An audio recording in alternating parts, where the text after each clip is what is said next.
तो class 9th math chapter 10 exercise 10.1 का question number 5 करेंगे।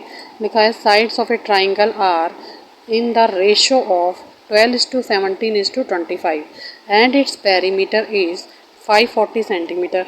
Find its area. अब यहाँ पर हमें ट्राइंगल की साइड्स नहीं दी हैं, उनकी रेशो दी है। ठीक है, 12:17:25 और दिया है पेरीमीटर। ठीक है, और हमसे क्या बोला गया है कि इसका एरिया फाइंड करो। ठीक है बच्चों, तो इस क्वेश्चन को किस तरह से करेंगे। तो सबसे पहले बच्चों जो हमारे पास इन्होंने रेशो दी है ना ट्राइंगल की, उसी को हम उसकी साइड्स मान लेंगे। ठीक है, तो हम क्या लिखेंगे, let sides of a triangle be. अब हमारे पास रेशो क्या गिवन है, 12:17:25। ठीक है, ये तो हमारी हो गई रेशो। और हमें लेट क्या करना है, लेट करना है इसी में जो रेशो गिवन है इन्हीं को साइड मानते हुए इसमें एक्स और ऐड करके लिख देंगे। ठीक है, जब भी आपको रेशो वाला क्वेश्चन दिया जाए तो हम क्या करेंगे, उसी नंबर को लेते हुए, जैसे 12 दिया था तो उसको 12x ले लेंगे। ए हमारा 12x हो जाएगा, बी हमारा क्या हो जाएगा 17x हो जाएगा, और सी हमारा क्या हो जाएगा 25x। ठीक है, रेशो सेम ही है, उसमें हमने एक्स और लगा करके उसकी साइड्स बना ली। ठीक है, जैसे मैंने ट्राइंगल ड्रॉ किया है तो ये हमारा हो जाएगा 12x, बी हो जाएगा 17x और सी हो जाएगा 25x। ठीक है, कोई कन्फ्यूज़न। इसी तरह का सेम एग्जांपल आपके पास दिया हुआ है बुक में, वो भी ऐसे ही उसका सॉल्यूशन होगा और उसको भी इस तरह से ही करना है। ठीक है, तो यहाँ पर मैं लिख देती हूँ ये रेशो है और रेशो को हमने साइड्स में कन्वर्ट कर दिया इस तरह से। ठीक है, बस ये ध्यान रखना है आपको। अब हमारे पास पेरीमीटर भी गिवन है। ठीक है, ये तो सारी साइड्स हो गई। तो पेरीमीटर हमें गिवन है बच्चों 540 सेंटीमीटर। ठीक है, उसे भी लिख लेंगे जो चीज़ हमें गिवन है। और आपको मालूम है पेरीमीटर होता क्या है, पेरीमीटर होता है ट्राइंगल की तीनों साइड्स का एडिशन। ठीक है, ट्राइंगल की तीनों साइड्स जो भी दी होती हैं उनको ऐड अगर हम कर लेते हैं तो वो हो जाता है हमारा पेरीमीटर। तो हम ऐसे ही करेंगे, क्योंकि हमें पेरीमीटर गिवन है तो क्या करेंगे, जो हमने तीनों साइड्स निकाली हैं यहाँ पर ए बी सी, उन तीनों को ऐड कर लेंगे। तो यहाँ लिखूँगी मैं 12x + 17x + 25x = 540। ठीक है, अब इन तीनों नंबर्स को जब हम ऐड करेंगे, 12 को, 17 को और 25 को, तो हमारे पास आ जाएगा 54x = 540। अब यहाँ पर x की वैल्यू हमें फाइंड करनी है, तो x को एक तरफ रखेंगे, 54 से x मल्टीप्लाई हो रहा है तो दूसरी तरफ जाकर डिवाइड हो जाएगा। ठीक है, = के दूसरी तरफ जाकर डिवाइड हो जाएगा, सीधा सीधा टेबल पे जाएगा, 54 × 54 और 54 × 10 = 540। तो यहाँ पे 10 आ जाएगा, x की वैल्यू क्या आ गई, 10 आ गई। ठीक है, अब क्या करना है बच्चों, क्योंकि हमारे जो साइड्स हैं उनमें x लगा हुआ है साथ में, तो हम क्या करेंगे, उसके साथ x की वैल्यू को मल्टीप्लाई करके हमारी ए बी सी जो साइड है उसकी ओरिजिनल वैल्यू है वो निकाल लेंगे। तो मैं लिखूँगी a = 12x = 12 × 10, तो ये हो जाएगा 120। इसी तरह से b की वैल्यू फाइंड करेंगे, 17x है वो, तो 17 × 10 कर देंगे, तो यहाँ पर b की वैल्यू आ गई 170। ठीक है, इसी तरह से c की वैल्यू निकालेंगे, c = 25x है, तो 25 में मल्टीप्लाई करेंगे x की वैल्यू 10, तो हो जाएगा 250 सेंटीमीटर। अब हमें बच्चों जब भी हीरोन्स फार्मूले से एरिया फाइंड करना होता है तो हमें एस की वैल्यू चाहिए होती है। एस होता है सेमी पेरीमीटर, तो हमें पेरीमीटर तो गिवन है। ठीक है, पेरीमीटर गिवन है, अगर हम एस की वैल्यू फाइंड करना चाहते हैं तो हमें क्या करना होगा, पेरीमीटर को डिवाइड करना होगा 2 से। ठीक है, तो यहाँ पर एस हमारा निकल जाएगा 540/2, 2 1 = 2, 2 2 = 4, 2 7 = 14 और 0, यह आ जाएगा 270। तो यहाँ पर एस की वैल्यू हमारी आ गई है 270 सेंटीमीटर। ओके, अब हमें एरिया फाइंड करना है बच्चों। तो एरिया का फार्मूला होता है √S, S - A, S - B और S - C। ठीक है, अब मैं क्या करती हूँ, ये जो रूट में S - A, S - B, S - C की वैल्यू है उसको रूट से बाहर ही फाइंड कर लेती हूँ, थोड़ा कैलकुलेशन बाहर हो जाती है। ठीक है, अब हमारे पास S की वैल्यू दी है 270, हमने जो निकाली है ऊपर, तो यहाँ लिखूँगी मैं S - A, 270 - 120 = हो जाएगा 150 सेंटीमीटर। अब यहाँ S - B की वैल्यू निकालेंगे, तो S - B = S है 270 और B है 170, दोनों को माइनस करेंगे तो आ जाएगा 100 सेंटीमीटर। इसी तरह से S - C हो जाएगा 270 - 250, तो इन दोनों को माइनस करेंगे तो आ जाएगा 20 सेंटीमीटर। ठीक है, तो इन तीनों नंबर्स की वैल्यू मैंने निकाल ली है। अब इसको फॉर्मूले में पुट कर देते हैं।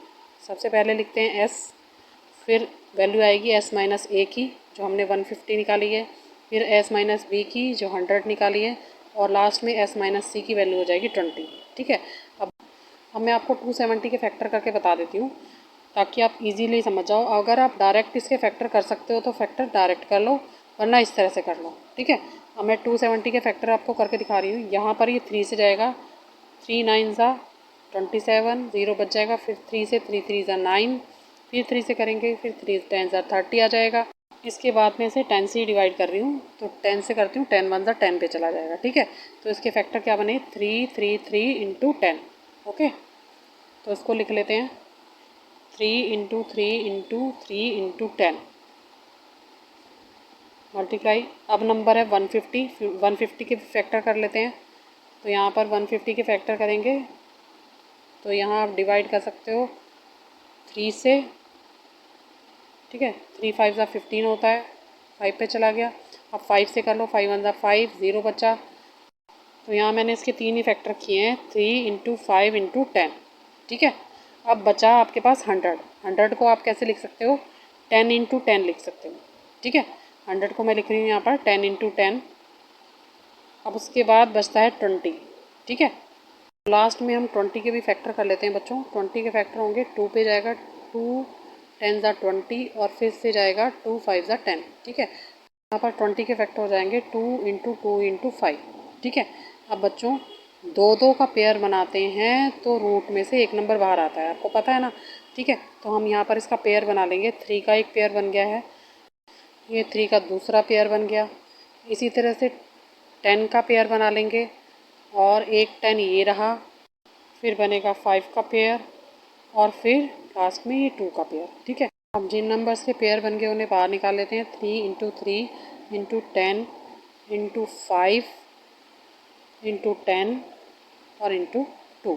ठीक है, जब इन सारे नंबर्स को आप मल्टीप्लाई करोगे ना बच्चों, जब सारे नंबर्स को मल्टीप्लाई करोगे तो आ जाएगा हमारे पास 9000 सेंटीमीटर स्क्वायर, और ये हमारा आंसर हो जाएगा।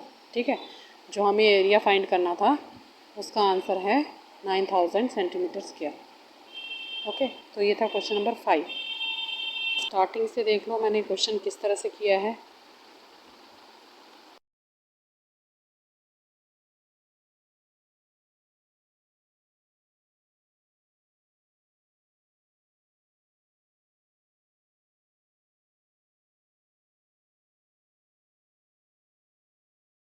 Question number 6 है an isosceles triangle has perimeter 30 centimeter and each of the equal side is 12 centimeter. Find the area of the triangle. तो यहाँ पे क्या कहा है बच्चों, एक आइसोसेल्स ट्राइंगल है जिसकी 2 साइड्स इक्वल होती हैं। ठीक है, ऐसा ट्राइंगल जिसकी 2 साइड्स इक्वल होती हैं। इसमें 2 साइड की मेजरमेंट तो हमें बताई गई है और एक साइड की नहीं बताई गई। ठीक है, और इसका पेरीमीटर भी बताया गया है। अब ये बोल रहे हैं कि इसका ट्राइंगल का एरिया फाइंड करो। ठीक है, और एरिया हमें फाइंड करना है हीरोन्स फॉर्मूले से। ओके, तो जो चीज़ गिवन है पहले वो लिख लेंगे बच्चों। तो हमारे को क्या गिवन है, यहाँ पर पेरीमीटर गिवन है। पेरीमीटर है 30 सेंटीमीटर। ओके, एक क्या है 12, क्योंकि उन्होंने बताया है कि 2 साइड जो हैं हमारी इक्वल टू इक्वल साइड हमारी कौन सी हैं, ए और बी। हम उसको रख लेते हैं 12 सेंटीमीटर। ठीक है, तो ए हमारा 12 सेंटीमीटर हो जाएगा, बी भी हमारा 12 सेंटीमीटर हो जाएगा, और सी जो है वो हमें फाइंड करना है। तो पेरीमीटर क्या होता है बच्चों, तीनों साइड्स का जो एडिशन होता है वो पेरीमीटर होता है। ठीक है, तो हम क्या लिखेंगे यहाँ पर, A plus B plus C equal to 30 centimetre. Okay, इसकी वैल्यू पुट कर लेते हैं। ए की वैल्यू है 12, बी की वैल्यू है 12, और सी की वैल्यू हमें फाइंड करनी है, और यहाँ पर 30 सेंटीमीटर। यहाँ आ जाएगा 12 12 24 plus C equal to 30 centimetre, और सी की वैल्यू फाइंड करेंगे तो क्या आ जाएगा, 30 में से 24 को माइनस कर देंगे क्योंकि 24 प्लस का है, इधर जाकर माइनस हो जाएगा। तो सी की वैल्यू हमारी क्या आ जाएगी, 6। ठीक है, यहाँ पर सी की वैल्यू हमारी आ गई 6। अब हम क्या करेंगे, हमें निकालना है सेमी पेरीमीटर। फॉर्मूला लगाने के लिए हमें क्या चाहिए, सेमी पेरीमीटर चाहिए। वो क्या होता है, s equal to p upon 2, यानी कि पेरीमीटर का हाफ। ठीक है, पेरीमीटर का हाफ क्या हो जाएगा, 30 अपॉन 2। तो यहाँ आ जाएगा 2 1 ज़ा 2, 2 1 ज़ा 2, 2 5 ज़ा 10, तो यहाँ आ जाएगा 15 सेंटीमीटर। तो हमारे पास एस की वैल्यू क्या आ गई, 15 सेंटीमीटर। ठीक है, अब हमें क्या करना है, हीरोन्स फॉर्मूले में वैल्यू पुट करनी है। तो हम एरिया निकालने के लिए लिखेंगे यहाँ पे रूट एस और एस माइनस ए, एस माइनस बी और एस माइनस सी, ये फॉर्मूला है। ठीक है, अब मैं यहाँ पर एक साइड में आपको निकाल के दिखा देती हूँ। सबसे पहले एस माइनस ए, एस माइनस बी और एस माइनस सी की वैल्यू, तो मैं यहाँ निकाल लेती हूँ। एस माइनस ए की वैल्यू क्या हो जाएगी, एस हमारे पास है 15, ए की वैल्यू 12 है, तो यहाँ आ जाएगा 3 सेंटीमीटर। इसी तरह से एस माइनस बी 15 माइनस 12, फिर से यहाँ पर आ जाएगा 3 सेंटीमीटर। और एस माइनस सी क्या हो जाएगा, एस माइनस सी हो जाएगा बच्चों 15 माइनस 6 इक्वल टू 9 सेंटीमीटर। ठीक है, यहाँ पर आ जाएगा 9 सेंटीमीटर। ओके, अब मैं यहाँ पे इसकी वैल्यू पुट करूँगी तो क्या आएगा, 15 जो कि एस की वैल्यू है, ए एस माइनस ए की वैल्यू है 3, एस माइनस बी की वैल्यू भी 3 है, और एस माइनस सी की वैल्यू क्या है 9। अब हम क्या करेंगे, इसके फैक्टर कर लेंगे। कोई ज़्यादा बड़े फैक्टर नहीं है, तो मैं यहाँ क्या लिख सकती हूँ, इसको 5 इंटू 3 लिख सकती हूँ।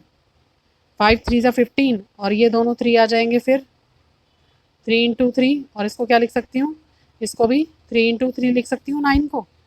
ठीक है, तो यहाँ पर हमारे पास किसके पेयर बन गए, एक पेयर ये बन गया है, एक पेयर ये बन गया है, और बचा क्या है हमारे पास 5 और 3। ठीक है, तो यहाँ पर हमारा आंसर क्या आ जाएगा बच्चों, यहाँ आ जाएगा एक 3 मैंने यहाँ से लिया, एक 3 मैंने यहाँ से लिया, और 5 और 3 हमारे पास रूट में बच गया, 5 इंटू 3। ठीक है, इतना बचा। अब मैं इधर करके बता रही हूँ, यहाँ हो जाएगा 3 3 ज़ा 9 ये वाला, और 5 3 ज़ा 15। ठीक है, सेंटीमीटर स्क्वायर, क्योंकि हमारा जो एरिया निकलता है वो क्या निकलता है, सेंटीमीटर स्क्वायर में निकलता है। तो ये हमारा आंसर हो जाएगा। ठीक है, ये हमारा एरिया हो जाएगा। ओके, बहुत ईजी और छोटा सा क्वेश्चन था।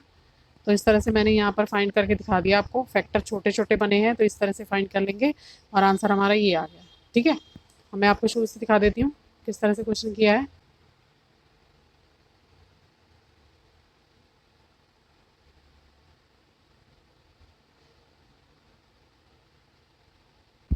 यहाँ तक मैंने कैलकुलेट किया और आंसर यहाँ पे लिख दिया, बस यहाँ पर आंसर ही लिखा है पूरा क्वेश्चन। इसके बाद मैंने वैल्यू पुट किया है यहाँ पर, और ये आंसर है। तो ये था क्वेश्चन नंबर 6। अगर आपको मेरा वीडियो अच्छा लगे बच्चों, तो प्लीज़ मेरे चैनल को लाइक करना, सब्सक्राइब करना। Thank you.